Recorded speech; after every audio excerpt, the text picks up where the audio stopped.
Bon, alors il y a aussi autre chose dans le travail de subsistance qui est assez important et qui est aussi une zone de, on va dire, euh, enfin que moi je veux désambiguïser en fait pour ce qui me concerne et mes travaux.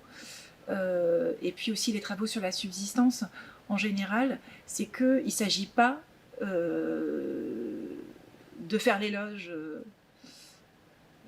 de la binarité du genre traditionnel. Il ne s'agit pas du tout de faire l'éloge du retour à la Terre, et c'est vraiment très important. Il y a aussi quelque chose de...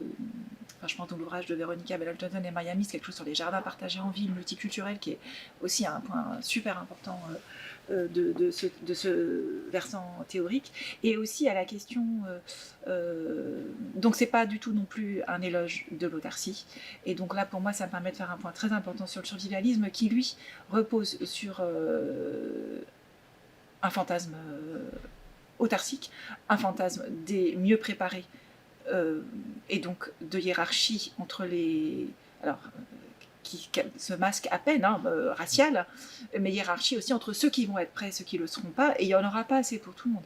Là, on est vraiment sur une logique au contraire d'abondance, redistribution, et de mise et de montée en capacité collective pour que cette abondance soit repartagée. Et donc ça permet assez facilement, quand on voit des groupes qui se revendiquent de la paysannerie ou de la permaculture ou, de l'agriculture biologique, de lire entre les lignes, et c'est immanquable.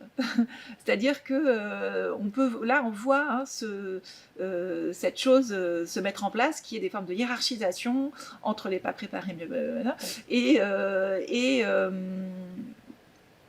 et on retrouve aussi de la...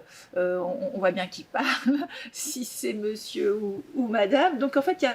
Et surtout l'hospitalité. C'est-à-dire au contraire, est-ce que ça va être de la formation extrême, chantier ouvert au public ou pas? Ou au contraire, groupe qui est dans l'entre-soi. Donc ça, c'est pour moi des critères extrêmement importants. Et accueil et réflexion planétaire sur l'agenda climatique, et qu'est-ce qu'on fait de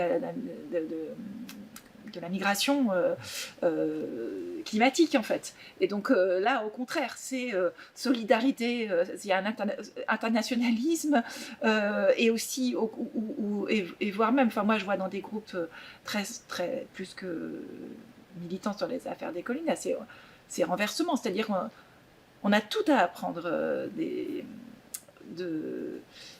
enfin, c'est un renversement même de perspective. Et il y a la question très importante, qui pour moi aussi est une ligne de démarcation, c'est la question technocritique. C'est jusqu'où va la technocritique. Et là, pour moi, c'est un point de friction très important, et qui est vraiment problématique, parce que ça touche aussi des secteurs de la subsistance qui sont la naissance, et la question de... Enfin, la naissance, je passe humaine, là, pour le coup. Et puis... et là, moi, je suis... enfin, pour moi, il n'y a pas de... Il n'y a pas photo, enfin, c'est extrêmement clair. Je ne peux pas soutenir des perspectives de subsistance qui ne soutiendraient pas les luttes queer. Enfin, c'est juste sans... c'est impossible. Pour moi, ça marche absolument de pair, parce que justement, on est dans des sociétés post-subsistance, et que toute la... Et que on est pétri de technologie. Je sais pas, moi je vais chez le dentiste, j'utilise une voiture, alors j'ai pas de téléphone portable, mais je suis 24/24 sur, enfin j'exagère, je dors, mais sur mon ordinateur avec une wifi que j'essaie d'éteindre. Donc je suis moi-même complètement, je dis pas que je suis cyborg, parce que je pense qu'il y a des problèmes aussi avec cette référence-là. Donc moi je suis pour vraiment quelque chose d'une réflexion écologique, donc éco-queer, qui pose la question de qu'est-ce qu'on va, quel groupe va, et tous les groupes vont faire ces arbitrages, qu'est-ce qu'on prend, qu'est-ce qu'on garde. Et je pense que c'est des questions à se poser.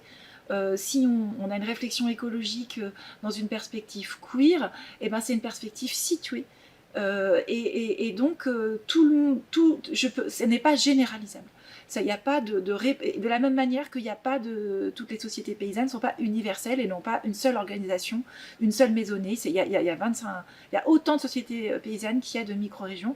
Et donc, il y a autant d'arbitrages anti-tech, low-tech, high-tech, qui doivent être faits pour les groupes selon les arrangements en fait que les groupes se donnent. Et ça, je pense que c'est vital en fait.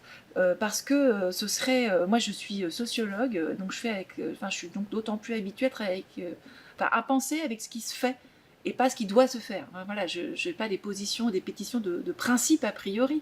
Et quand je vois, par exemple, pour penser à la naissance alternative, moi j'ai travaillé avec le groupe Midwifery Today, qui est et ben oui, les sages-femmes alternatives et californiennes, elles travaillent, elles sont sages-femmes avec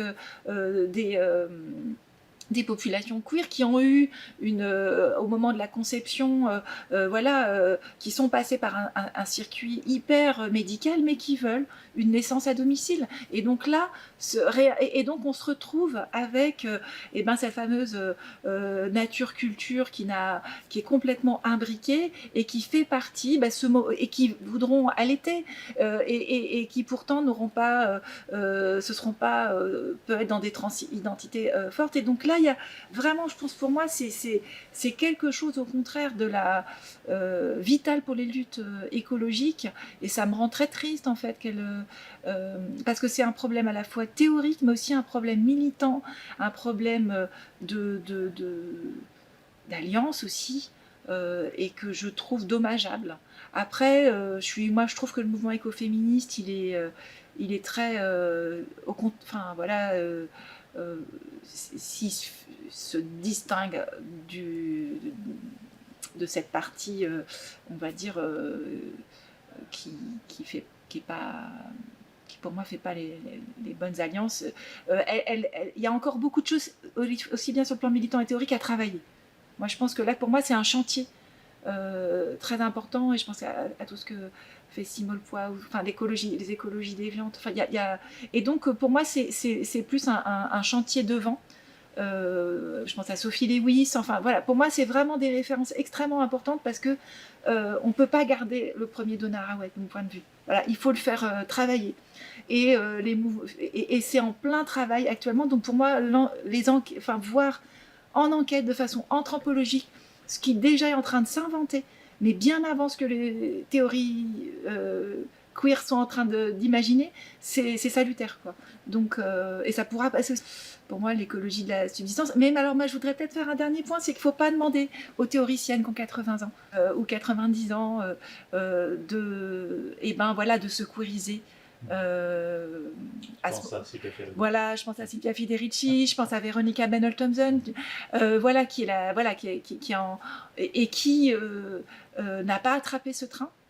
Pour des raisons aussi intéressantes de vigilance sur qu'est-ce que ça fait au pays du Sud de se retrouver peut-être des ventres.